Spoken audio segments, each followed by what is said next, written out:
cuesta dibujar algunas cosas y a veces se entiende mejor, pero desafortunadamente no tenemos ese equipo con nosotros, entonces vamos a hacer lo mejor que se puede, ¿verdad? Está hablando acerca de renovación, y renovación se toma en cuenta de muchas maneras. Al principio tuvimos una renovación cuando el mundo hebreo chocó con el mundo griego, y claro que las dos culturas eran distintas, pero no solamente las culturas, sino las cosmovisiones que tenían eran muy distintas. Y luego cuando llegó nuestro Señor Jesucristo, Él se encontró entre estos dos mundos, el mundo hebreo y también el mundo griego, y los pensamientos griegos estaban en conflicto con los pensamientos hebreos.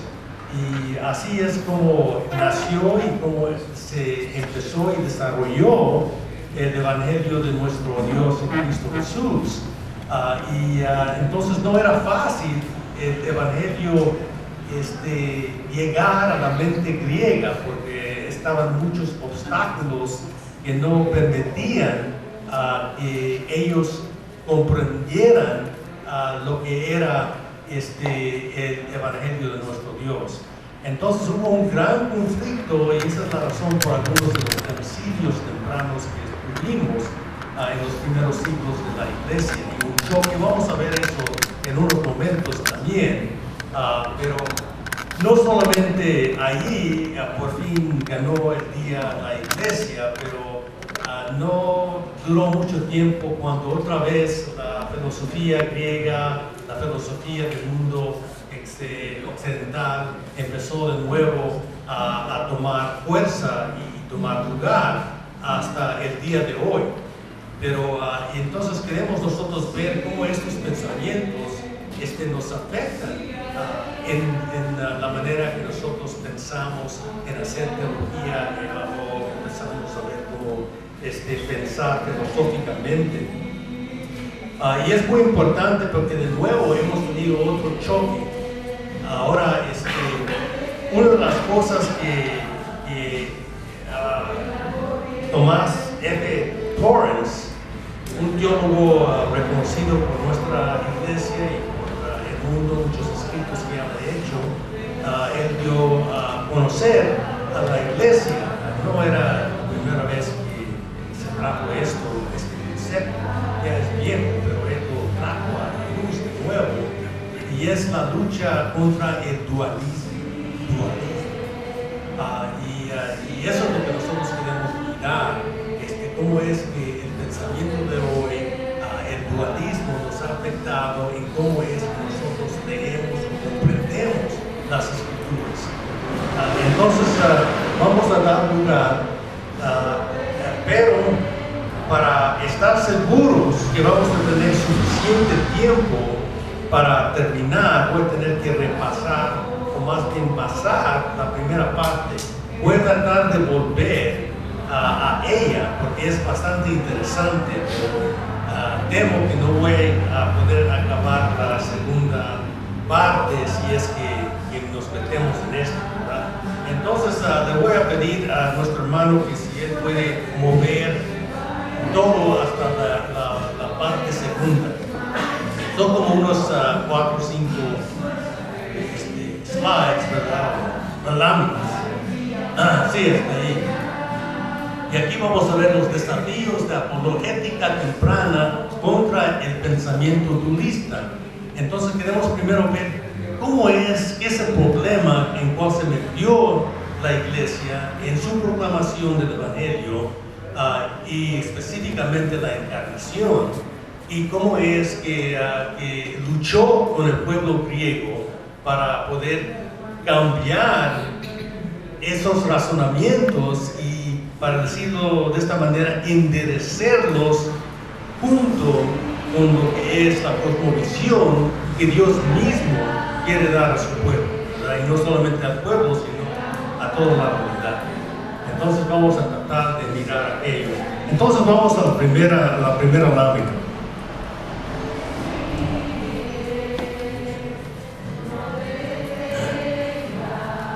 Yo di este estudio en la Ciudad de México, en la primera iglesia bautista, hace el año pasado. También lo di en Los Ángeles, y ahora lo estoy dando aquí en Guadalajara. Pero he tenido el privilegio de poder hacer ajustes, para que sea más comprensible, porque es fácil perderse en esto. Porque entonces aquí tenemos contrastes antiguos y las fundaciones occidentales del pensamiento.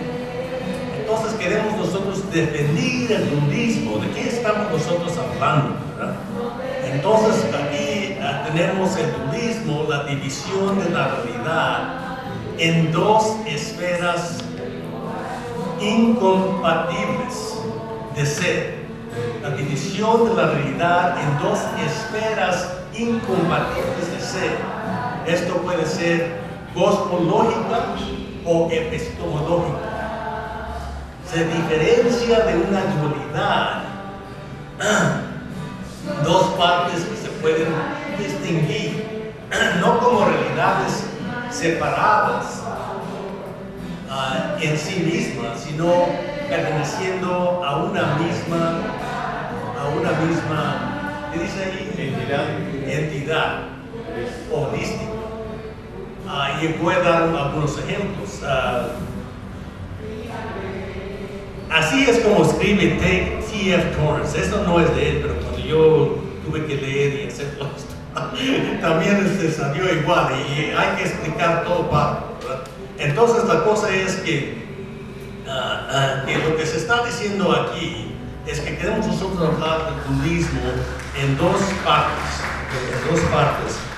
Es decir, por ejemplo, como vamos a ver en Platón, él separó lo que era la materia y lo que era lo inmaterial, y hizo una división de la realidad.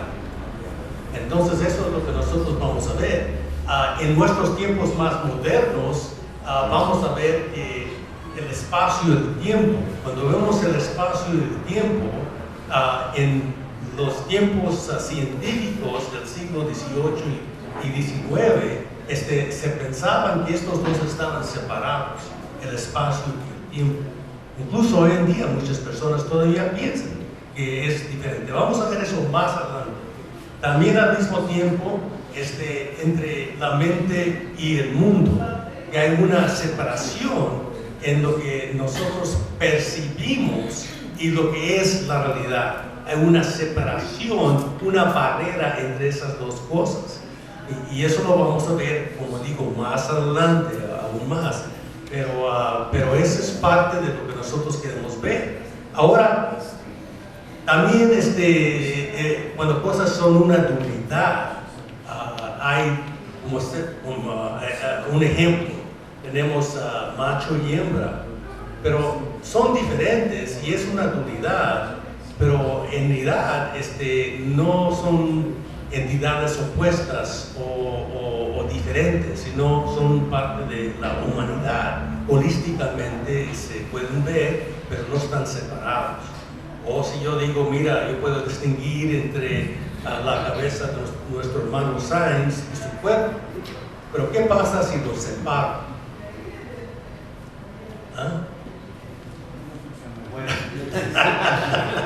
Puede hacer daño, ¿verdad? No queremos hacer eso. Entonces, eso es lo que estamos hablando, de una distinción y una separación es muy radical. Entonces, vamos a ver cómo esto va, vamos a tocar estos puntos, ¿verdad? Ahora, en el antiguo dualismo griego, había un modelo de dos realidades opuestas entre los campos inmaterial y lo material. Por ejemplo,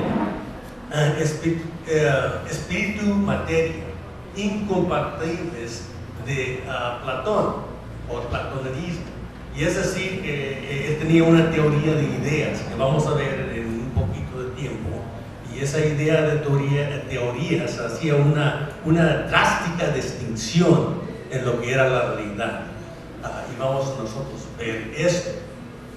Mientras el pensamiento oriental, para hacer una diferencia, se base en el monismo, y eso es solo la mitad del modelo griego. La realidad última, el uno, es espiritual y lo material no es una realidad en absoluto, sino una ilusión. Yo sufro de glaucoma, por eso es que tengo problemas. Entonces, la cosa es que para ellos, en realidad, ellos no piensan que en realidad lo que nosotros vemos en múltiples veces. Por ejemplo, aquí somos varias personas, ¿verdad? Pero ellos creen que es una ilusión. La realidad es que somos uno, y estamos nosotros en marcha, para decirlo así, para comprendernos que en realidad solamente hay una cosa en sí que puede recibir todo, y lo demás es una ilusión. Por ejemplo, por eso ellos dicen que el dolor y el sufrimiento es una ilusión, no es algo verdadero. Entonces, lo que nosotros tenemos materialmente es una ilusión. Todo va para ser el uno. Sin embargo, hubo un relato de algunos cristianos estaban en la India y estaba ahí un hindú diciéndonos acerca de lo que él pensaba y que era una ilusión y todo lo demás. Entonces los cristianos lo tenían en su apartamento y estaban ellos hablando con él, y uno estaba ahí bebiendo agua. Entonces cuando ya cansaron de platicar y tratar de convencer lo que no era así, entonces agarró uno de los cristianos la agua hirviendo y todo, y la trajo sobre la cabeza de aquel. Y luego dice: ¿qué estás haciendo? Y dice: bueno, es solo una ilusión. Porque la realidad no solamente es algo que uno piensa, uno tiene que vivir para ser real, ¿verdad? Y eso es una cosa que no se cuenta. Pero como digo, eso es solamente acerca de lo que es el pensamiento oriental, mientras que ustedes ven que en el budismo griego hay dos partes, una parte material y una parte inmaterial. Y vamos a ver cómo es que ellos lo vieron eso, ¿verdad? Vamos a nosotros ver la siguiente parte. Dice aquí en el modelo hebreo, otra cosa es que no se preocupen, no tienen que tomar tanta nota, porque vamos a darles el trabajo, ¿verdad? Pueden pedir por medio de el modelo hebreo. Dios es la realidad última, y el orden creado, el cosmos, no existe en una relación dualista con la realidad trascendiente de Dios. Es decir, como si Dios fuera parte de lo mismo cosmos, del mismo cosmos, similar a los mitos griegos y astrológicos. Por tanto, el orden creado nunca se divida en sí o se confunde con Dios como una realidad última. Entonces, esto es muy importante, porque en los griegos ellos tenían sus las estrellas, tenían sus dioses, cosa que ellos también vieron como si fuera una separación donde ellos están, y esos dioses existían dentro del cosmos, o como los dioses de Sus y otros que vivían en el monte. ¿Cuál monte era ese? Olimpo, ¿verdad? Pero eran parte del cosmos. Entonces el asunto es que ellos confundían lo que era la realidad creada o lo infinito con lo finito. Entonces este era un problema en cuanto a lo que el pensamiento de ellos. Pero eso nunca puede ser en la cosmovisión cristiana, porque Dios no forma parte, no es como el panteísmo, ¿verdad? Que la materia y Dios son lo mismo, son uno, están penetrados también. no se confunde el Dios trascendente con lo que es la realidad del cosmos que Él ha creado. Esto va a ser muy importante ver. Por otro lado, el modelo hebreo no da lugar a un dualismo cósmico o epistemológico. Es decir, que existe una división radical de la realidad externa, el cosmos, o en nuestra percepción de ella, que es el conocer, de dos campos incompatibles e irreducibles, como en el pensamiento de Platón y su, ¿qué dice? Y su teoría de las formas o ideas. Entonces, lo que estamos viendo aquí es, bueno, ven la realidad externa, como si existe una división radical en el cosmos. Es lo que es material, lo que es inmaterial, es una división cosmológica, ¿verdad? Así es como el cosmos y la realidad son construidas. Pero cuando ven la otra parte, cuando dice o en nuestra percepción de ella, y eso es decir, es como nosotros percibimos la realidad. En otras palabras, que nuestra mente y nuestra percepción es muy diferente de lo que es la realidad afuera. Vamos a ver eso más adelante y poder poner un conocimiento sobre ello. Ahora, en lo que sigue es el pensamiento hebreo antiguo, es concreto y unitario. Así es como la encarnación tuvo lugar y Jesús se hizo uno con nosotros, Emmanuel. En comparación con el pensamiento griego abstracto y budista, como en el docetismo y el gnosticismo, que vamos a ver en unos momentos.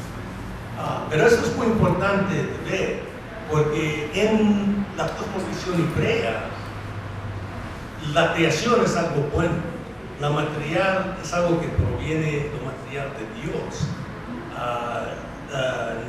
El hombre quizás se ha salido del plan que Dios tiene para él, pero cuando Dios hizo todo, lo hizo bien, ¿verdad? Entonces no tenemos ese dualismo. Quizás se ha desviado, pero la cosa es que el mundo y todo lo que Él ha creado es algo holístico. Y eso es una cosa que es muy importante cuando empezamos a hablar acerca de la encarnación. Entonces, vamos a ver el siguiente cuadro.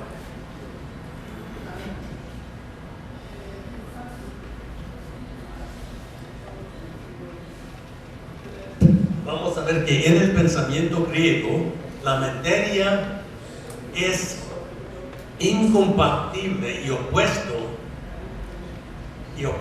imperfecta y una copia inferior hasta malvado de la verdad, de la verdadera realidad perfecta. Ideas inmutables y eternas.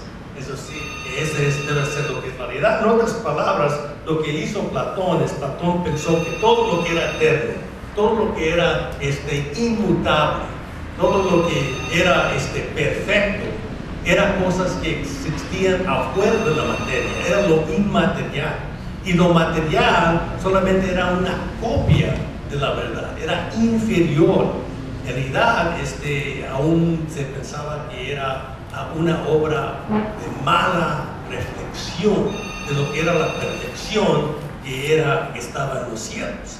Entonces, si tú ves aquello, yo no sé ese teléfono aquí. Entonces, si ustedes miran esa manera de ver o esa cosmovisión, entonces, díganme esto, ¿es la encarnación posible? ¿Sí o no? ¿Es la encarnación posible? Y díganme por qué no, por qué sí. piensa bien, si los griegos lo vieron de esta manera, ¿cómo vemos nosotros la encarnación? ¿Qué es el problema con la encarnación?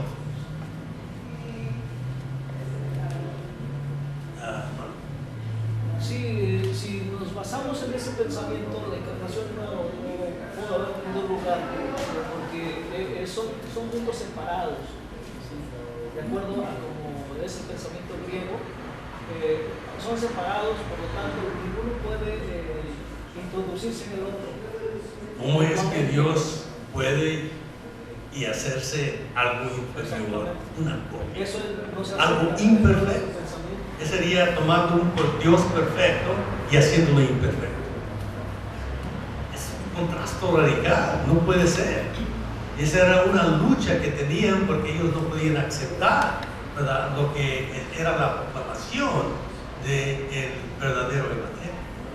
Entonces, muy importante ver eso.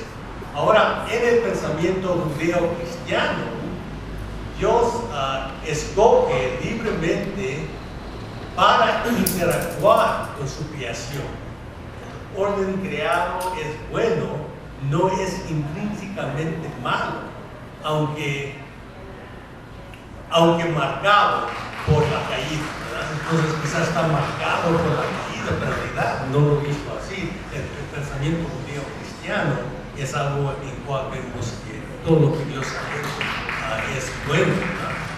Y Dios puede relacionarse con su creación, no como en Platón, ¿verdad?, cuando su Dios sea la manera que ellos lo veían, no tenía mucho que ver con lo que era lo material. Lo material era lo defectuoso, ¿verdad? Y tenía que salir de ese ambiente para poder volver de nuevo a hacerse espiritualmente común. Entonces querían escaparse de la carne, porque la carne era mala, era malvada. Entonces tenían que librarse de ella. Entonces, por medio de un gnosticismo, hubo podemos decir, la oportunidad para poder librarse de ese cuerpo. ¿Cuántos de ustedes han oído de una chispa de divinidad que está en cada uno de nosotros? ¿Han escuchado eso? Una chispa de divinidad está en cada uno de nosotros. ¿No han oído eso? Sí, es muy común. Pues no es cristiano. Es un pensamiento pagano. Porque esta chispa se está refiriendo a la parte que se quedó en ignorancia, tan penetrado en el material que necesita librarse del cuerpo para unirse de nuevo con la perfección. Entonces, ese es un asunto que nosotros vemos. Entonces, y eso es diferente a lo que llamamos el teísmo cristiano. En el teísmo cristiano postula la existencia de un Dios sobre toda la creencia, la creencia en un Dios, sobre todo la creencia en un Dios como creador del universo, interviniendo en ella y sosteniendo una relación personal con sus criaturas. La historia es lineal y no cíclica, porque para los griegos y otros era una vida cíclica y en realidad no había escape. Era muy difícil para escaparse de ellos. Incluso ellos vieron un mundo determinista, un mundo de fatalismo, es decir, que las estrellas y otros poderes gobernaban sobre el ser. Entonces, si uno nace en un cierto mes o nace en un cierto día, entonces está sujeto a los poderes de los dioses de arriba. Y venga lo que venga, no tiene el poder de librarse de ello, ¿verdad? Y muchas otras cosas que tenían ellos metidos en la manera que ellos hacían. En la brujería todavía hay mucho de esta misma cosmovisión metida y mezclada. Ok, entonces quiero poner una nota aquí, y eso es, mientras el ateísmo cristiano, la historia es lineal, es decir, que tiene un propósito, tiene un lugar a donde Dios mismo la está llevando, tiene lo que es una escatología, donde Dios va a cumplir lo que Él ha iniciado. Tiene futuro. Que es en el pensamiento griego.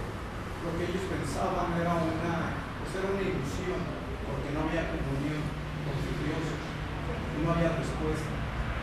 Sin embargo, en el cristianismo siempre se demostró, y Pablo les comentó a ellos, de que el Dios que ellos tenían como Dios desconocido era ya resucitado y había comunión con él.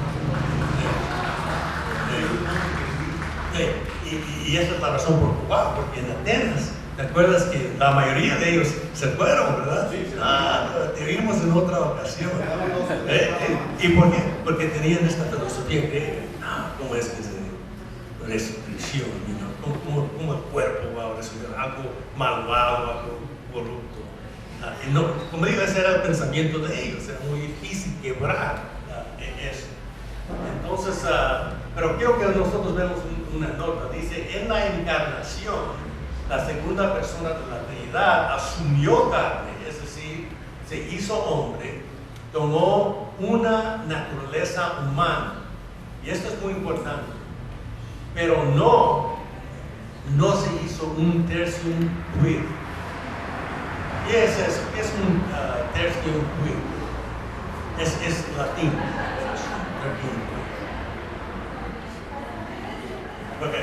Acuérdense del contexto. La segunda persona de la Trinidad asumió carne.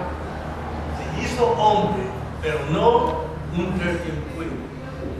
No hubo la relación. Sí, bueno, sí. En otras, bueno, vamos a seguir leyendo, luego se va a ver claro. Él es totalmente Dios y totalmente hombre, es decir, dos naturalezas en una persona, no hay confusión. En un tertium quid es una clase tercera, en otras palabras, una mezcla, que ni es hombre ni es Dios, ¿verdad? Y ahora, pues, como digo, es otra cosa diferente. Y eso no es lo que hizo Jesús. Asumió carne, ¿verdad? Pero asumió carne en su persona. Y entonces tenemos nosotros la naturaleza de hombre que él tomó, y es totalmente hombre, representándonos a nosotros, pero al mismo tiempo no dejó de ser Dios. Es totalmente Dios. El griego no podía soportar aquello. No podía soportar eso, ¿verdad? Pero esa es la lucha en la cual ellos se metieron. Ahora, en la siguiente hoja, vemos nosotros algunos de los problemas y batallas del cristianismo contra la interpretación budista de eso. Ahora, yo estoy seguro que ustedes conocen esos términos. Entonces, el docetismo, ¿qué es el docetismo? ¿Alguien puede explicarlo? Pues ahí está, ¿verdad? Pero no más dice la creencia en que la unidad de Jesús no fue genuina. Él simplemente parecía ser. ¿Qué más dice? En esto conocer el Espíritu de Dios. Todo espíritu que confiesa que Jesucristo ha venido en carne es de Dios. Sí, esta es la batalla.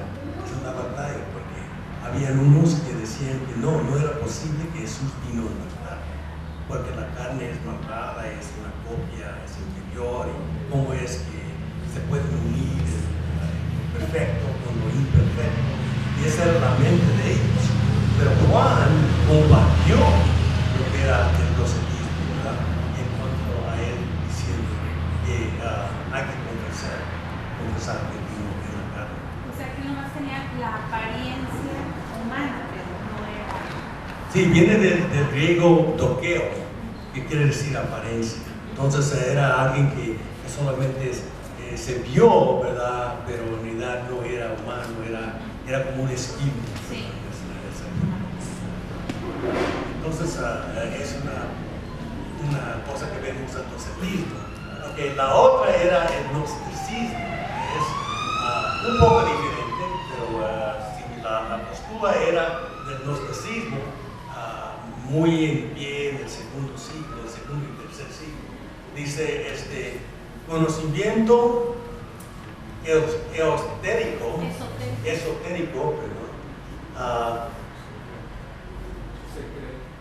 secreto, esotérico secreto de Dios, que solo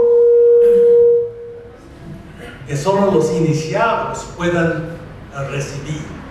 Número 2, enseñó que la materia es mala. 3, negó la humanidad de Cristo. Y 4, interpretó al Nuevo Testamento mitológicamente en cuanto a Jesús. Y es decir, que todas esas partes que tenían que ver con la creación y moviéndose en la carne o moviéndose con la humanidad, pues algunos aún en sus Biblias quitaron toda esa parte. Marción hizo aquello, pero el asunto es la verdad es que estos gnósticos pensaban que era solamente una manera de librarse, de salvarse, y eso era por un conocimiento secreto que el maestro podía darle, y con ese conocimiento ya podía uno escalar y dejar lo material y ir para unirse con lo que es lo inmaterial. Y ese es el gnosticismo. Entonces el conocimiento es la salvación para ellos, ¿verdad? Y muchas sectas son así. Muchas sectas son así.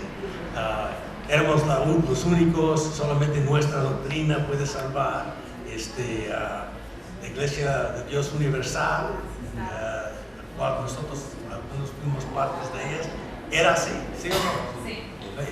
Entonces se tiene que salvar por medio de tener la doctrina correcta. Esa es la manera que tenía la salvación. Pero en realidad esta era una forma griega, una forma gnóstica que apareció en el segundo y tercer siglo.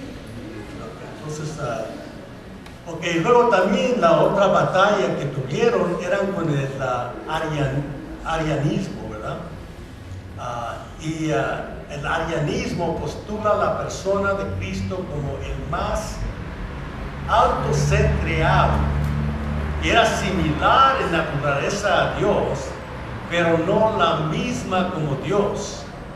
En realidad era una postura semi-ariana que vemos aquí, pero el asunto es que ellos usaban esta palabra griega para describir aquello. Si viene el dictongo, que dice como hoy usius, entonces quiere decir similar a homo, que quiere decir similar, y luego usios, que tiene que decir sustancia, y esto es similar a esta sustancia. Pero ¿por qué es que en este cuadro Jesús no podía bueno, en realidad ¿por qué está malo este cuadro? ¿Qué es el problema con Cristo en este cuadro? Es creado. Aunque es un ser creado, ¿verdad? No pertenece a la divinidad de Dios, ¿verdad? Es hecho de este lado de ese dualismo, ¿verdad? El dualismo donde no se puede penetrar una cosa hacia otra. Entonces Él es creado, no es Dios, es similar a Dios, parecido, pero es un ser criado, quizás el primero que fue criado, y luego Él crió todos los demás. Pero la pregunta vino, ¿cómo es que otra criatura puede salvar a otras criaturas? Que la salvación no es de criatura, es de Dios. Ese es el problema que vino. En cuanto la iglesia se opuso a todo esto, y entonces sacaron otra palabra en la teología de Nicea, que sucedió en 325, donde dice, ellos dijeron homoousios, quiere decir no similar, sino igual a. Y entonces la creencia de que el Hijo es consubstancial con el Padre, de la misma naturaleza, que el Padre. Entonces esta era una lucha que tenían que ver con los griegos acerca de aquello, ¿verdad? De ese mal entendimiento que ellos tenían. Entonces la única persona que puede salvarnos es ¿quién? Es Dios, pero al mismo tiempo Dios llevó a cabo esa salvación por medio de uno de nosotros, ¿eh? Uno de nosotros, porque Cristo es uno con Dios y es uno con la humanidad, es totalmente Dios, totalmente hombre, es el perfecto mediador entre Dios y el hombre. Eso es lo que nosotros vemos en cuanto a la salvación. Entonces, esta era, como digo, una de las primeras batallas que tuvo que luchar contra estos pensamientos. Y quiero, estoy diciendo esto porque estamos nosotros haciendo camino para llegar hasta los días de nosotros y cómo llegamos en esta brecha que ahorita estamos sufriendo de mal entendimiento entre nosotros y la filosofía y la ciencia actual. Ok, entonces lo que es en el siguiente cuadro tenemos la Trinidad definida en contra del pensamiento dualismo cosmológico. Okay. En esto tenemos nosotros a Aristóteles. ¿Quién puede decir quién fue Aristóteles? Fue un filósofo, fue el mentor de cuál gran personaje, Alejandro el Grande, ¿verdad? Entonces, y como digo, quizás uno de los más grandes filósofos, y estudiante de quién, estudió a los pies de quién, Platón. Okay.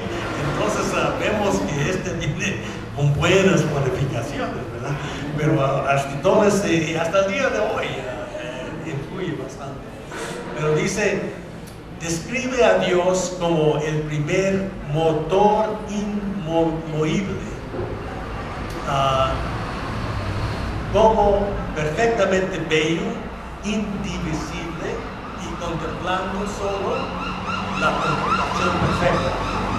El mismo contemplándose, pero totalmente inconsciente del cosmos afuera de él mismo. Y como digo, para poder describir esto, lo que ellos veían es que el mundo era hecho de varias esferas y de los planetas y otros movimientos celestiales que afectaban también las tierras y los mundos, pero el último en ese cosmos era uno que era inmovible, un motor inmovible. Es decir, que el movimiento de las cosas, ¿cómo podíamos explicarlo? Era porque era tan bello que él atraía a otros por su belleza. No que él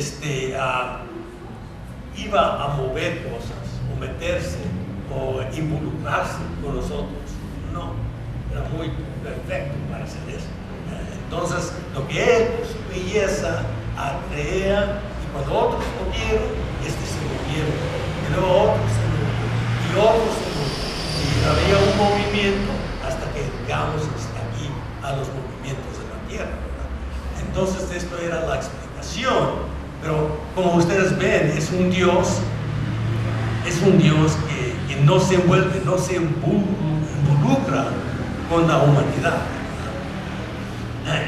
Y luego y el asunto es que este Dios de Aristóteles, por medio de otros teólogos, ese concepto entró para describir a Dios nuestro.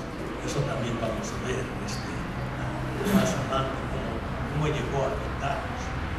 Pero el Dios de la revelación no es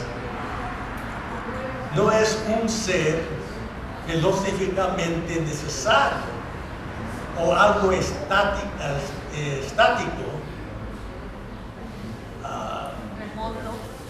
remoto, inconocible, impasible. ¿Qué quiere decir impasible. Impasible, sin pasión, sin sufrimiento, nada lo afecta, exactamente. Okay, es impasible afuera de sí mismo, a priori. Es decir, que antes de todo así es como así como es. Entonces, el Dios de la revelación no es nada de esto.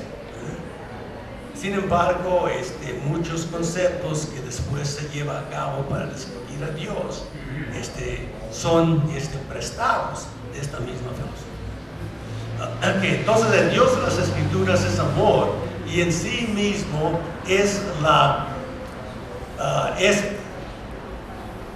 tripersonal.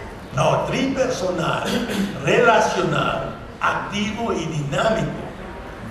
Es lo que se llama pericoresis. Pericoresis, que quiere decir la Trinidad envolviéndose y comunicándose uno con el otro, penetrándose entre ellos mismos, ¿verdad? Viviendo en una unión activa, dinámica y perfecta, del cual los seres humanos son llamados a participar. Dios nos ha llamado a participar en Él mismo. Es muy drástico y muy diferente a lo que fue el Dios griego. ¿Se entiende? Ok, entonces los credos históricos postulan un Dios trinitario de tres personas, y no quiero que ustedes piensen como personas individuales, autónomas. Yo quería participar en lo que estaba diciendo. Lo que pasa es que Dios nos hizo racionales, precisamente para relacionarnos. Exactamente. Y no ser independientes de nadie. Sí. Independientes de Dios, pero relacionándonos entre nosotros. Exactamente. Y más adelante, algunos filósofos van a cambiar esa parte, ¿verdad? Pero la realidad es que Dios es relacional, nos hizo relacionar para poder comunicarse así con la humanidad, ¿verdad? Porque eso es lo que es Dios, ¿verdad? Y los credos postulan un Dios trinitario de tres personas o conciencias en una misma usia. Vamos a ver los problemas que trae esta palabra, pero en realidad, en cuanto a ellos querían decir por usia que Dios era uno. Dios es uno, pero una sustancia, pero en tres personas o tres conciencias, o se revelaba simultáneamente el Padre, Hijo y Espíritu Santo. Entonces eso es lo que se quiere decir por medio de aquello. Okay, y las personas son coeternos, consubstanciales y coiguales, pero difieren en la forma como ellos se relacionan con el mundo y entre ellos mismos. Y así es los diferentes papeles que nosotros vemos del Padre, del Hijo, del Espíritu Santo, cómo se envuelven en ellos mismos. Eso también lo podemos ver acerca de las Escrituras. Ok, entonces vamos a la siguiente parte. Ok, entonces ahora vamos a nosotros ver otra parte, y eso es cómo es que estos gran teólogos cristianos, cómo es que ellos nos ayudaron, pero al mismo tiempo nos metieron en problemas, ¿verdad? Entonces, como cualquier gran hombre, ¿verdad? O gran teólogo, ¿verdad? Tiene buenas cosas y tiene cosas no muy aceptables, pero queremos nosotros verlos a través del dualismo que ellos trajeron, ¿verdad? En su pensamiento. Y vamos a verlo bien claro, creo. Entonces aquí tenemos la influencia neoplatónica agustinos en el pensamiento occidental de los siglos 5 a 12.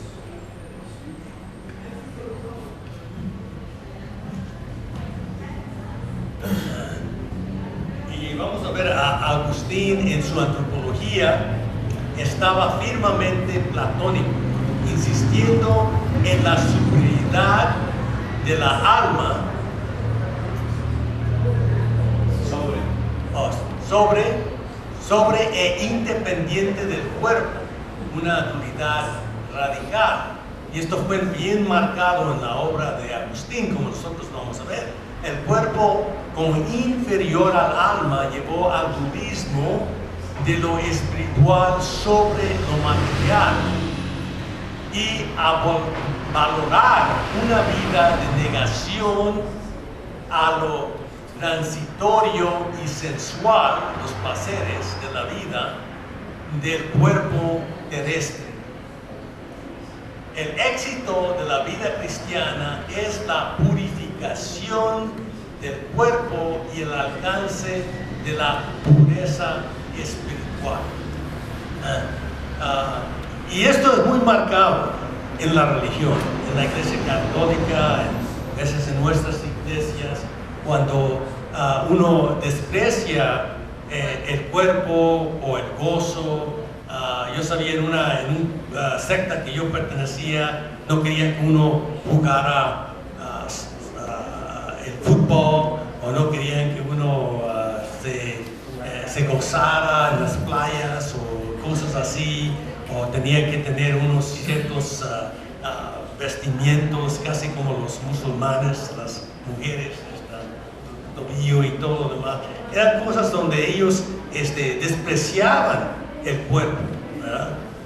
Y no daban cabida a ella, porque la vida cristiana real en ese pensamiento era lo espiritual, ser perfecto, alcanzar lo que era espiritual, lo que era por venir. Pero lo que era hoy en día no se veía, ¿verdad? No daba mucho fruto, ¿verdad? Entonces así es como ellos llevaron aquello. Entonces había las oraciones, había también cuando ellos ¿cómo se llama? Cuando ellos se quedan toda la noche orando, veladas que tienen. No digo que eso es necesariamente malo, pero cuando es la base total de la doctrina de uno, entonces ya vemos por qué, ¿verdad?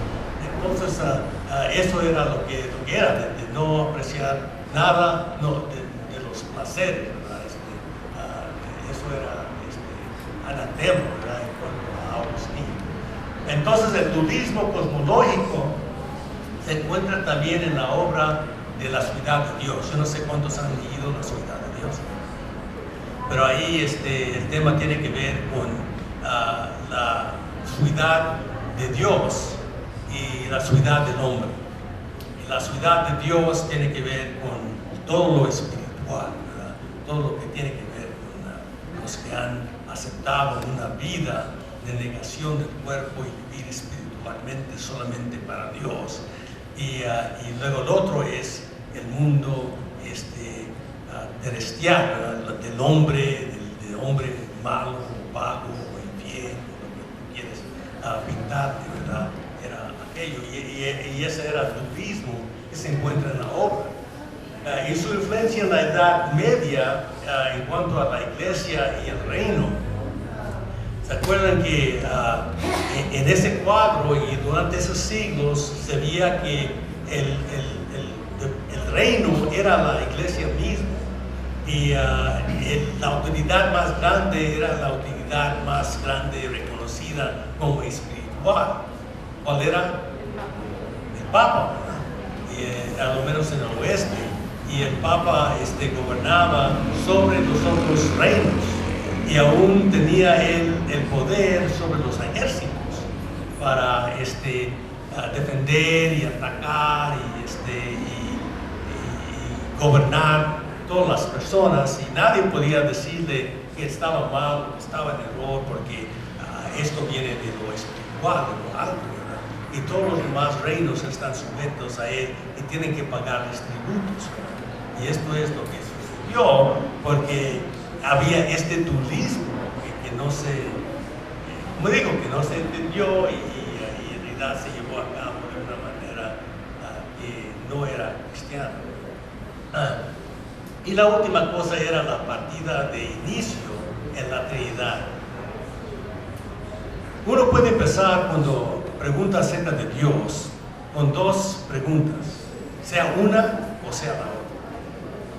Si uno empieza con el qué, entonces, ¿de qué parte de la descripción de la Trinidad está iniciando?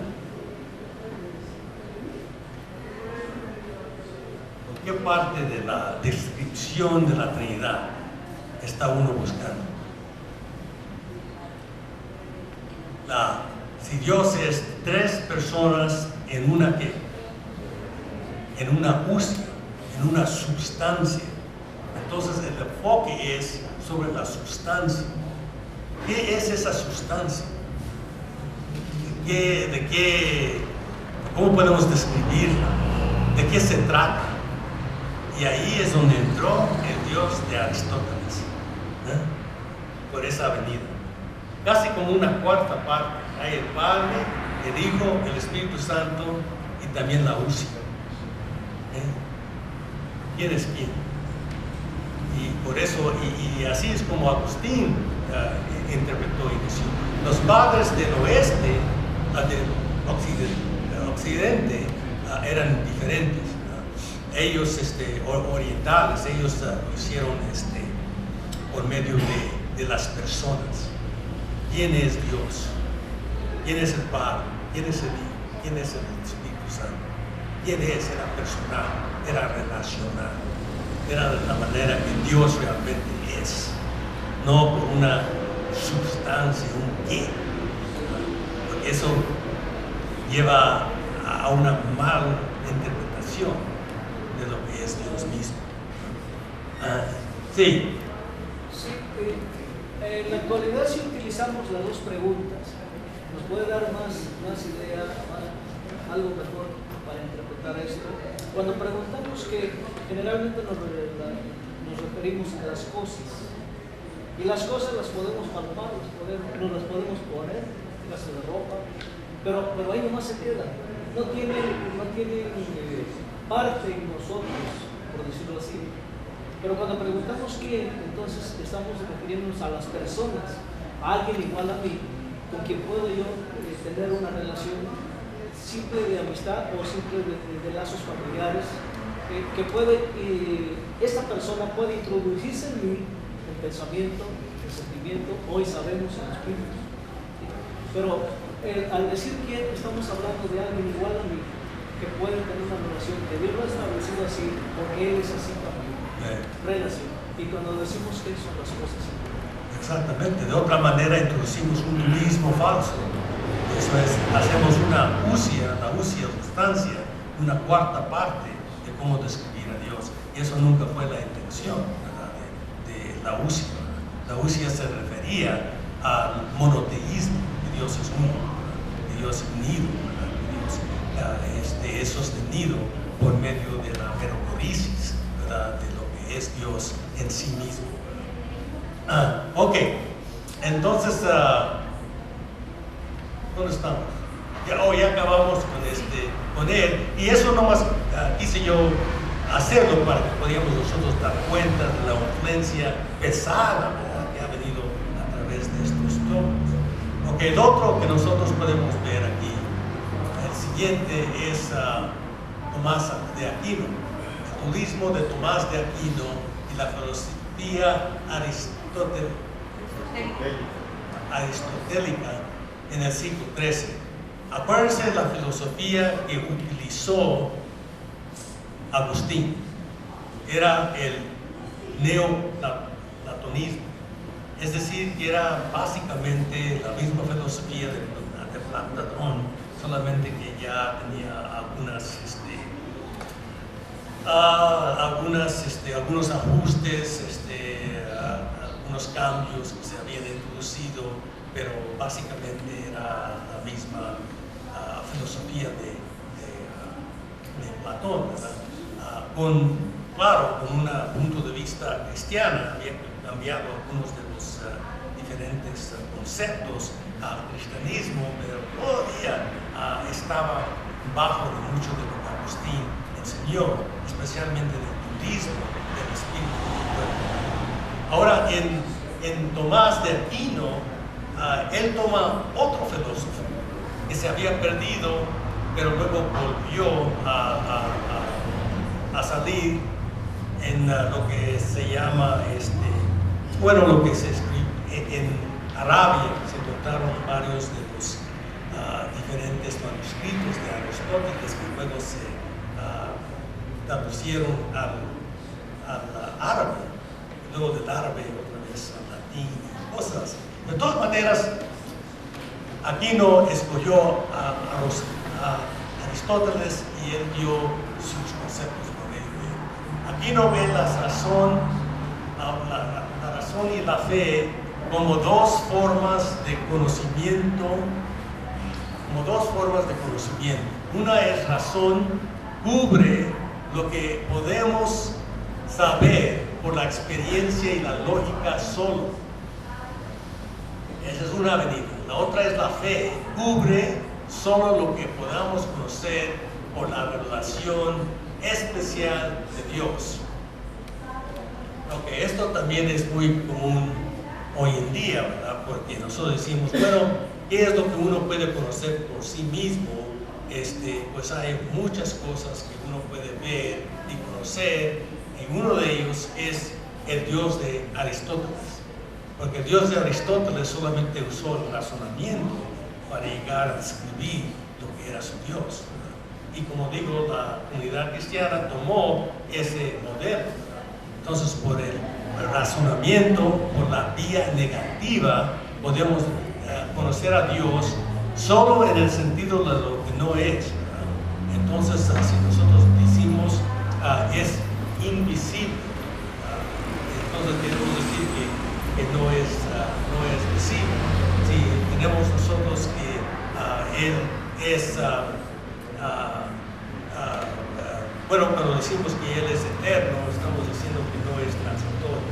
Y todo lo que es los diferentes atributos que se encuentran de Dios, se encuentran en cuanto a lo que no es Dios, ¿verdad? En otras palabras, Dios es más de esto, ¿verdad?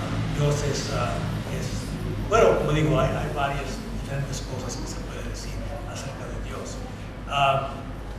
También nosotros vemos en cuanto a los famosos argumentos teístas, las 5 vías de la demostración de la existencia de Dios, y esto es lo que nosotros podemos ver como un puente lógico, es decir, de cómo nosotros podríamos con nuestra propia razón llegar para ver que Dios sí existe.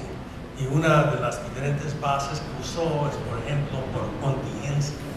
Es decir, si todas las cosas dependen de algo, entonces uno tiene que ir para ver de qué depende aquello, y de qué depende aquello, y de qué depende aquello, hasta que llegue a algo que no depende de nada. Porque si dependiera de algo, entonces no podría existir. Entonces llega a un ser necesario. Ese no es contingente, sino es necesario. Entonces, y de él provee todo lo demás. Y ese ser necesario es Dios. Eso era para Tomás Aquino. Entonces, todo por medio de la lógica. ¿Sí se entiende? Esa es la manera de diferentes pensamientos, de las teorías teístas que se trajeron por medio de Tomás. Un Dios de ideas o concepto filosófico, o un Dios de la revelación real y concreta, como en Israel y el Dios que conocimos por medio de Jesús. Entonces no estamos hablando en las Escrituras o en el pensamiento judeo-cristiano de un Dios que está remoto, de un Dios que es inconocible, o que un Dios que en realidad solamente podemos conocer por lo que no es. Sin nada positivo podemos conocer acerca de Dios, sino es por medio de lo que nosotros vemos en la historia de Israel, la historia de salvación, un Dios que está relacionándose con su pueblo, o por medio de Jesús, que se hizo hombre, asumió carne y vivió entre la humanidad. nosotros vemos en aquello. Y luego, y esto trajo a otra división que encontramos en él, la teología revelada, conocimiento sobrenatural. Es decir, que esa teología revelada es algo que solamente podemos conocer acerca de las Escrituras. Que Dios es triuno. ¿Cómo es que nosotros alcanzamos de ver eso? ¿Era por nuestro razonamiento o porque Dios lo reveló a través de las Escrituras? Sí, tenía que ver por medio de las Escrituras, porque no había ninguna manera, por la lógica pura o sin ayuda, que podíamos nosotros llegar a conocer que Dios es tres personas. Entonces ahí está la diferencia que ellos hicieron de la teología revelada, todo lo que viene por medio de las Escrituras, Dios se ha revelado. Número 2, la teología natural, conocimiento natural, por la revelación general, lo que Dios da a conocer universalmente. Entonces Dios da a conocer ciertas cosas a todas las personas, ¿verdad? Y el hombre usa su razonamiento para poder alcanzar y conocer de Dios, así como los filósofos griegos lo hicieron para alcanzar a ver el Dios de Aristóteles. Pero solamente por la revelación podemos nosotros llegar a ver que Jesús es Dios, o que hubo una encarnación, o que Dios en Cristo murió por nuestros pecados sobre una cruz, porque eso se revela solamente por medio de la revelación especial, no por lo natural. Entonces se hizo una división entre lo que se pudo conocer solo por las Escrituras y lo que se puede conocer por medio de la razón sin las Escrituras.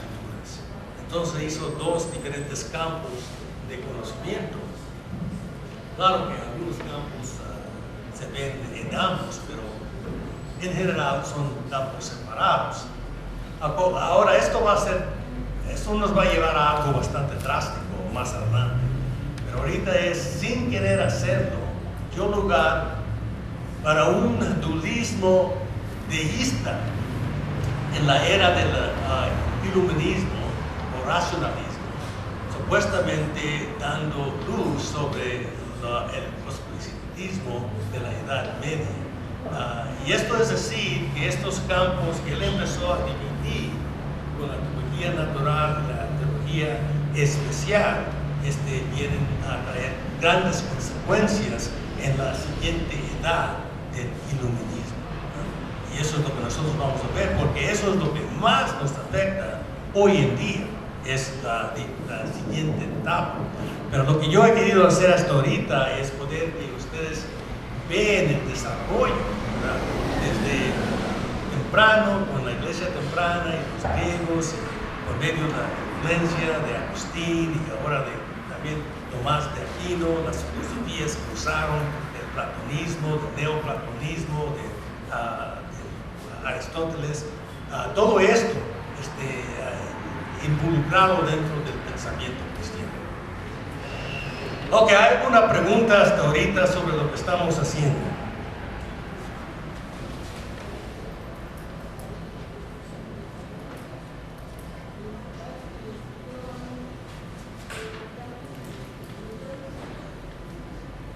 Todos entienden todo perfectamente, ¿verdad?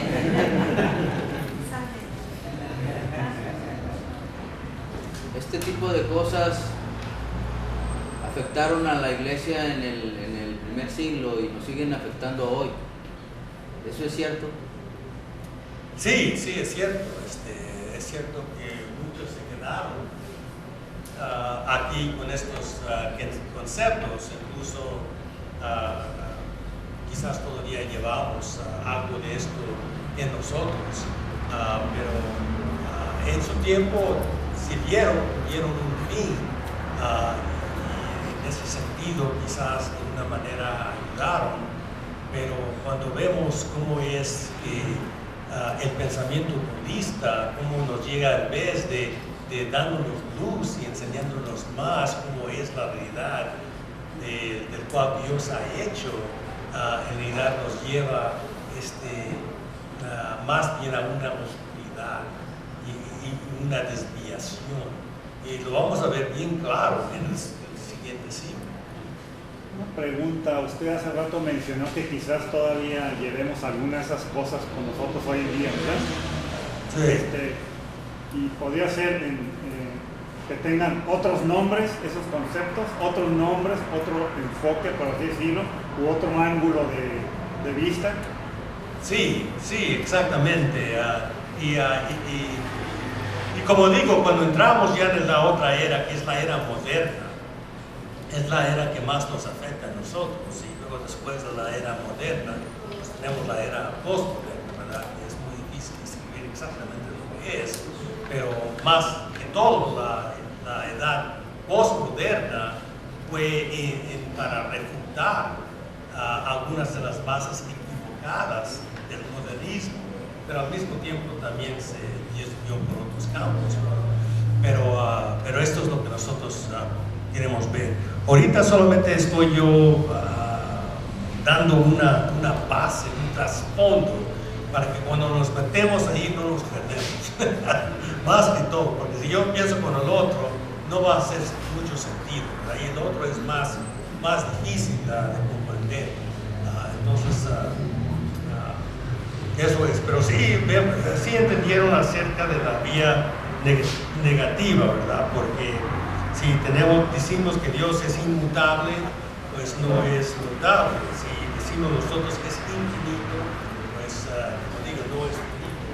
Y todos estos atributos que le damos a Dios no son cosas positivas que nos describen o nos dicen que Dios es, solamente son palabras que nos dicen lo que Dios no es. Y este era el campo de razonamiento del cual llegaron algunos de estos filósofos que hemos nosotros visto. Ok, entonces la parte cuarta son los desafíos cosmológicos y epistemológicos de la modernidad. Dígame, ¿cómo vamos en tiempo? ¿Vamos bien?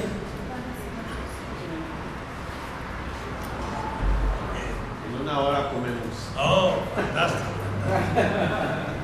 Todavía llevo tiempo. Ya. Sí, hermano. Quisiera compartirles una pregunta que quedó en el aire del significado del docetismo. Dice: nombre masculino, herejía cristiana que se desarrolló durante los primeros siglos del cristianismo, que se caracterizaba por considerar que el cuerpo de Jesús era aparte, que su humanidad no era verdadera. Sí, exactamente. Sí, es una buena descripción. Si vengas a la otra parte, a la otra lámina, antes de esta, otra palabra que se me olvidó decir es no, el siguiente. Ok, la palabra deísta. Si quieres, sin querer hacerlo, dio lugar para un dualismo deísta en la edad de la iluminación, deísta. Y deísta también es un dualismo que vamos a ver bien marcado, y es lo que vamos a ver que sucede en la siguiente parte. Ok, entonces vamos ahora a la modernidad y vamos a la siguiente parte. Seguimos aquí. Vemos primero la reforma y después de la reforma y la ilustración. Estos son los siglos XVI, XVII y XVIII. Entonces aquí tenemos varias cosas que pasaron, porque antes el universo y cómo se veían las cosas en la iglesia media eran por medio de el punto de vista tolémico, que es donde Ptolemy, donde él hizo una cierta cosmovisión, ¿verdad? Basado en lo que era la obra de Aristóteles. Y en esta visión el mundo ocupaba el centro del universo. Era geocéntrico. Y todos los demás planetas y todos iban alrededor de aquí. Eso es como ellos veían el mundo y la cosmovisión de su tiempo. Entonces hubo unas revoluciones bien grandes que hicieron cambios drásticos en el pensamiento del hombre. Entonces en la Reforma se desquitó de la autoridad papal cuando hubo la Reforma, ¿verdad? Pero continuó en el síntesis agustiniano neoplatón. Es decir, que continuaron a seguir a Agustín a través de los lentes de Lutero y Calvino. Porque Lutero y Calvino, especialmente Lutero, ¿qué era él antes de ser luterano? Sí, monje católico. ¿Y de qué rama? Agustiniana, ¿verdad? Agustiniana. Y como digo, estaba también muy en vista en cuanto a Calvino también. Entonces había influencias, ¿verdad? Rompieron con varias cosas, hicieron un buen cambio, pero como digo, todavía había influencias. Y luego, durante los siglos que iban a venir, la revolución copernicana se llevó a cabo y fue el comienzo de un cambio de paradigma hacia un modelo heliocéntrico del cosmos. Entonces ahora ya no se veía el mundo como el centro del universo, sino ahora se dieron cuenta que no era el mundo el centro del universo, y entonces se puso como el Sol, ¿verdad? El centro de lo menos de nuestra galaxia. Nuestra galaxia, y los planetas y todo lo demás que iban alrededor de lo que era el Sol. Entonces era heliocéntrico lo que se hizo aquello. Porque acuérdense que era más que todo por observación, y los instrumentos que tenían y se habían inventado eran un poco limitados en su tiempo, pero ya habían hecho gran, habían progresado, un gran avance con aquello.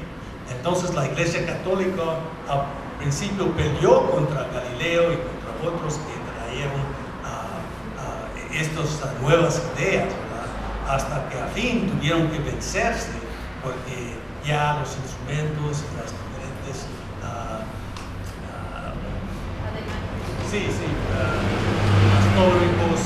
astrónomos y otros, pues ya no se podía parar, ¿verdad? Lo que era esa ola. Entonces vemos dos cambios con consecuencias drásticas para el cristianismo. Se dieron a través de Isaac Newton y de Emmanuel Kant. Si había algunos que nos hicieron más mal dentro de no solo el cristianismo, pero dentro del mundo académico hasta el día de hoy, fueron esos dos. Y eso es lo que nosotros queremos ver, cómo es que nos dañaron. Y es algo irónico en el sentido que ayudan en varias cosas, pero atrasan en otras, ¿verdad? Entonces como tomamos dos pasos adelante y otro para atrás, y así vamos, ¿verdad? Caminando. Pero y luego el dualismo cosmológico y radical del sistema científico de Isaac Newton impuso una brecha entre la fe y la razón, y las consecuencias se dieron lugar al deísmo. Y eso era el asunto de él, ¿verdad? Él vio que en realidad había un espacio, y dentro de ese espacio Dios había creado lo que es el universo y marcado el tiempo. Todos tienen como un receptáculo, ¿cómo se dice? Container. como un vaso. Un contenedor, un receptáculo. Y entonces tienen este gran, como digo, vacío. Y luego tienen el universo que es creado. Y luego dentro de ese universo se marca el tiempo. Y así es como él describió que era aquello. Y Dios tuvo que ver en este juego, pero lo que Dios hizo en realidad es, porque para ese tiempo ya se avanzó las matemáticas y también se había conocido algo de las átomas, al menos en teoría, y lo que ellos empezaron a decir es que este mundo tiene leyes naturales, y por esas leyes naturales se gobierna el mundo. Si yo tomo algo así y lo dejo ir, pues ¿qué va a pasar? Se cae.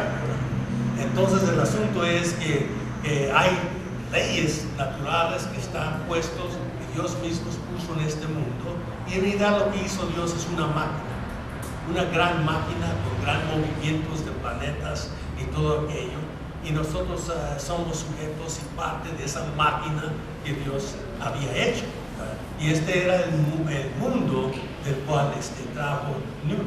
Ahora Dios solamente lo hizo, y según la teología deísta que después se levantó, es que en realidad Dios se hizo a un lado. Él solamente lo hizo como un reloj. Uno toma un reloj y le da cuerda. Ya después que le da cuerda, pues suelta.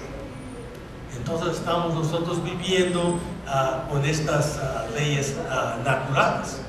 Entonces lo que sucedió es, entonces, si es así y Dios puso eso y dio el razonamiento al hombre para poder determinar todo aquello, ¿para qué necesitamos nosotros una revelación especial?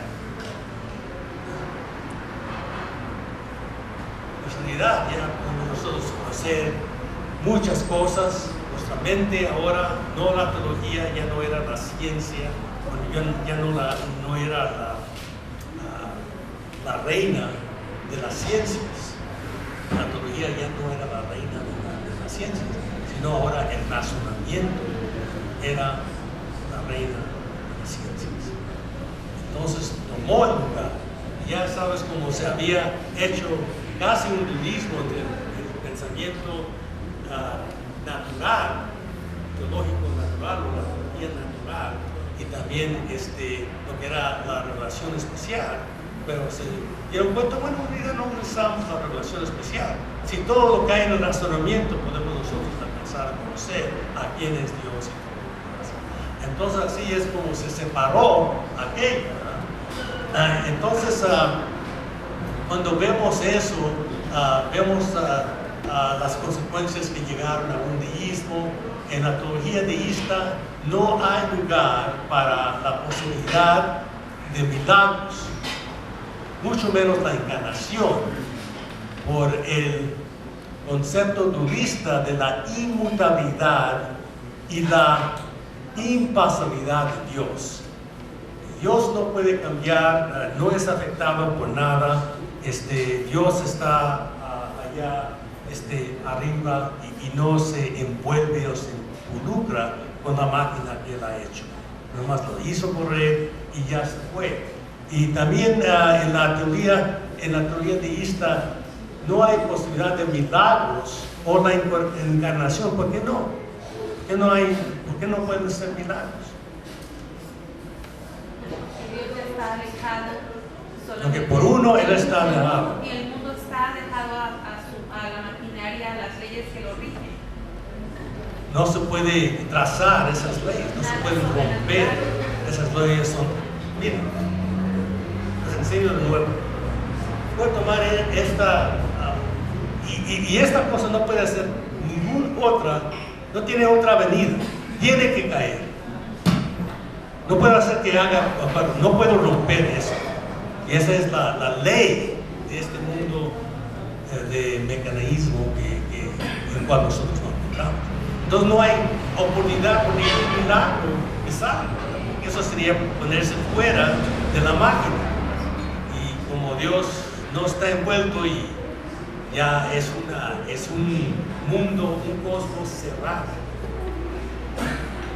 Entonces, pues, ¿qué le va a hacer uno? Entonces también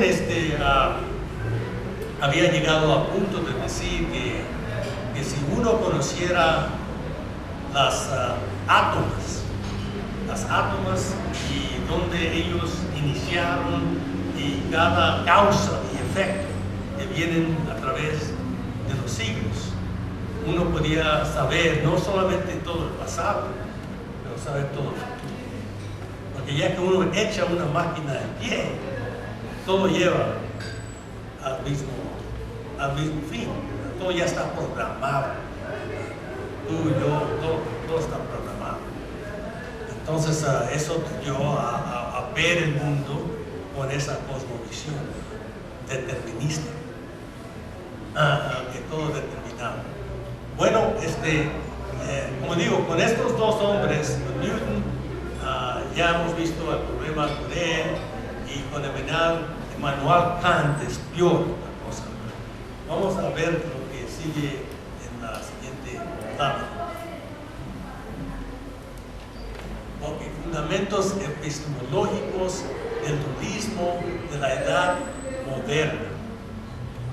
El fenomenalismo de Kant. Para poder ver este cuadro, como digo, no puedo pintarlo, pero podemos poner un círculo y decir este es el mundo número, y luego poner otro círculo abajo y decir este es el mundo de apariencias, el fenómeno, y luego poner una barrera en medio de ellos y decir que este mundo aquí, este mundo número, no hay ninguna manera de alcanzar ese mundo, es inconocible para nosotros, y el único mundo que nosotros podemos conocer es el mundo de apariencias, porque nosotros no tenemos alcances, no estamos nosotros limitados y no podemos nosotros penetrar al mundo número. Eso es lo que yo dibujaría para que se pudiera ver. Ahora vamos a ver cómo este esquema sucede. Entonces dice, el mundo número, el mundo externo y objetivo, o la realidad de las esencias de Dios, el ser y la cosa en sí, es decir, las realidades afuera de nuestra percepción limitada, son inconocibles por medio de las facultades cognitivas, gracias, del ser humano, cuales solo pueden interpretar su estela dejada. En otras palabras, nosotros en realidad no podemos penetrar el mundo objetivo. La manera que nosotros vemos está en nuestra mente. Yo veo en mi mente a ustedes y todos aquí como si aquí está un púlpito, yo tengo un micrófono, yo veo a ustedes, pero eso no es la realidad. Eso es solo como mi mente lo percibe. Porque dentro de mi mente están las categorías de espacio, de tiempo, de orden, es lo que yo tengo dentro de mi mente. Y normalmente toma cosas de apariencias allá afuera y los reinterpreta a la construcción o la constitución de mi mente. Entonces la realidad es como esto, es como viendo un barco y el barco se va sobre el horizonte, se va sobre el horizonte y luego todo lo que uno puede percibir es la estela que ve. Ya no ve el barco, solamente la espuma y todo, y esto que es todo lo que nosotros podemos adquirir a percibir. Y luego nuestra mente hace lo demás. Entonces, en el mundo fenoménico de apariencias, el conocimiento se reduce a ideas basadas en los efectos de los fenómenos observables. Una cosa se llama realismo indirecto, de los objetos y acontecimientos en un mundo mediado como causa-efecto determinista por los conceptos y categorías de la mente. Entonces, causa, efecto, tiempo y todo aquello no es que realmente existe, es lo que la mente hace, la constitución de la mente. Entonces, en realidad, no podemos conocer si hay Dios allá afuera, no podemos conocer nada de esencias, cómo las cosas realmente son, porque nuestra mente está limitada solamente a categorizar y procesar las telas que nosotros hacemos. Esa es la epistemología dualista de Immanuel Kant. Yo sé que es difícil de entender, pero sí hay algún sentido solamente en lo que estoy explicando. Tengo que tomar a sentar, pero solo lo que estoy explicando, sí se explica. ¿Sí? Ok, porque como digo, yo sé lo que tengo en mi mente, pero no sé si lo estoy explicando bien. Ok, entonces fue el mundo que trajo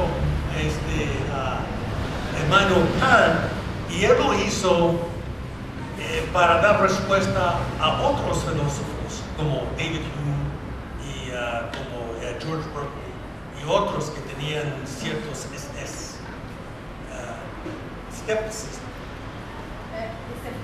escepticismos, y él quería dar como respuesta a ellos, y entonces inventó todo este sistema, y este sistema todavía está en el día de hoy en algunos estudios académicos. No pudo sostenerse en la ciencia. En la ciencia no pudo, porque como les dije la vez pasada, se tiene que poder vivir. Y esta cosa de Kant no se puede vivir. Entonces vamos a ver cómo eso pasó. Pero Ernest Mach, conocido por el número de Mach y sus efectos con la velocidad del sonido. ¿Sí conocen la velocidad Mach 1, Mach 2? Yo creo, como digo, es el que quebró la velocidad del sonido, ¿verdad? Y luego pudo él ver a qué punto se quiebra y todo lo demás. Bueno, él en realidad estaba haciendo su ciencia basado en parte por también lo que Kant había dicho, y él pensó que las átomos no existían, que solamente eran dentro de la mente, como las estructuras de la mente, eran conceptos para así que nosotros mismos construyamos para poder explicar cosas. Pero cuando le preguntaban si existe, él dijo que no existe. Y poco tiempo después ya se comprobó que existía. Pero no más para decirse a qué punto estas cosas van. Ok, todavía se va. Vamos a ir a la siguiente. Influencias de epistemología dualista fenomenal dieron lugar al método histórico crítico sobre la Biblia y su interpretación como la obra natural del humano. Es decir, que lo que sucedió, y eso es muy importante, si me das la Biblia, me prestas tu Biblia.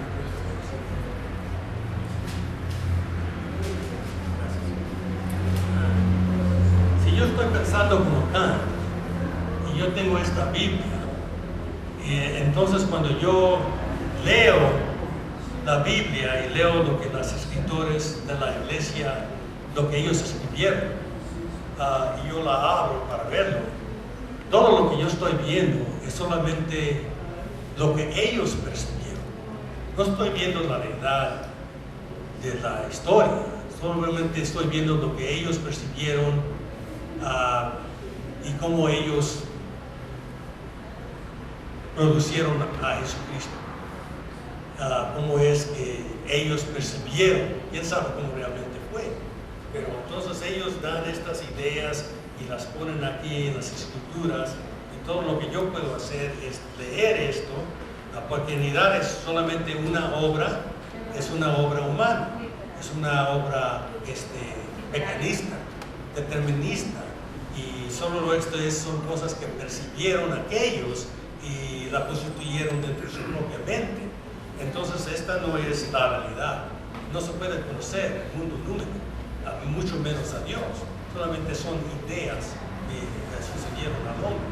Entonces lo que vamos a hacer, vamos a tomar esta Biblia y vamos a pasar por la crítica, y como digo, crítica no, la palabra crítica no solamente es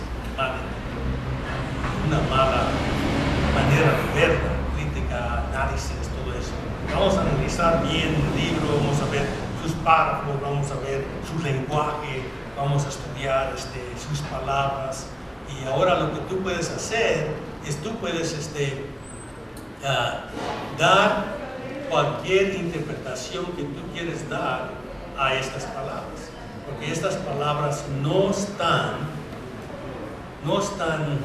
fundadas en la historia, no están fundadas en la historia. Estas son ideas que percibieron algunos y las escribieron para que nosotros podamos reflejar sobre las ideas que ellos percibieron, para que nosotros también podamos percibir otras cosas y dar. Entonces, si uno dice Dios es una palabra, ¿qué sentido tiene? Bueno, para ti Dios es esto, para ti es otra, cualquier cosa que tú quieres percibir, eso es Dios. Ellos lo percibieron de esta manera o esta manera, pero no tiene nada que ver con la realidad, porque como hemos dicho, el mundo número, el mundo efectivo afuera de sí, no es alcanzable, es inconocible por la mente, no puede uno irse penetrar. Entonces, así es como empezaron a leer la Biblia, una obra humana. Tiene cosas bonitas y todo aquí, no se puede tomar en serio.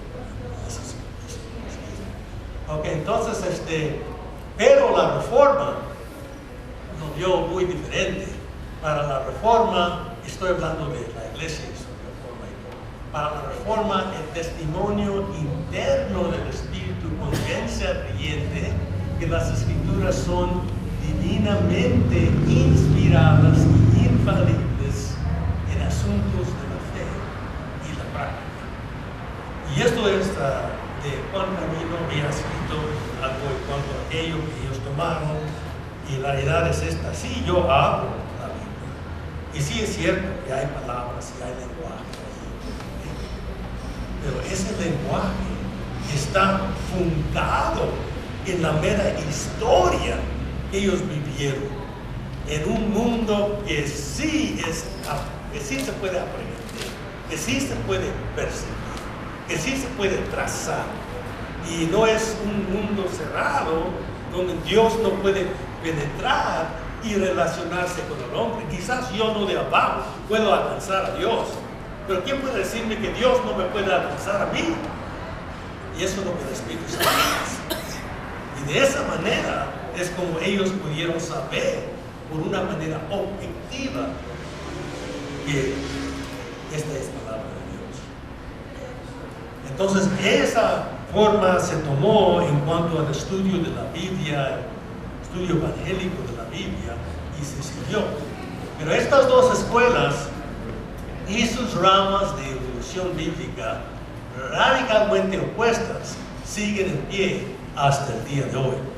Ahora nos hicieron mucho favor la Escuela de Historia Crítico, porque sí nos dieron luz a varias cosas y ayudaron en sí, pero no lo tomamos de una manera atea, ¿verdad? En realidad, las escuelas antes, que eran escuelas de teología, se hicieron escuelas de religión, y se estudia la religión de las diferentes épocas o de las diferentes tribus o diferentes gentes, pero no como si de veras hay algo inspirado o algo divino, porque para ellos es imposible, no se puede alcanzar, no se puede preguntar. Entonces este es lo que sucedió, y ya estaría estas dos escuelas. puntos. En la cultura occidental actual continúa con la misma premisa budista a priori en cuanto a la fe. Es decir, la fe pertenece al reino no empírico y inaccesible. ¿Cuánto han escuchado eso?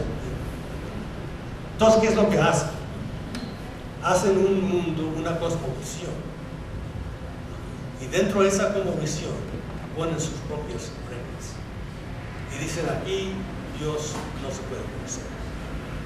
Entonces, solamente podemos ver esto a través de los lentes de Emmanuel. Entonces tú no tienes entrada, porque antes que tú entras al debate, ya, ¿y qué es tu epistemología? Y la única que aceptamos aquí, académicamente, es la de Manuel Kant. Y si tú no aceptas aquella, tú no tienes que ver aquí. Tú te vas a ver como un idiota. Pero no somos nosotros los idiotas. Entonces, por eso es muy importante ver estas cosas y cómo afectan a las personas, porque las personas, como digo, llegan a ser muy influidos por esto. Pero gracias a Dios, algo sí sucedió. Sucedió que ha cambiado drásticamente mucho de este pensamiento. No de todo, ¿verdad? Pero de mucho ha cambiado. Y creo que, no me digas que todavía tenemos tiempo, nada más. Sí tenemos tiempo, ¿verdad? Ya tiré mi agua y mi modo. Están cansados, ¿por qué no se levantan?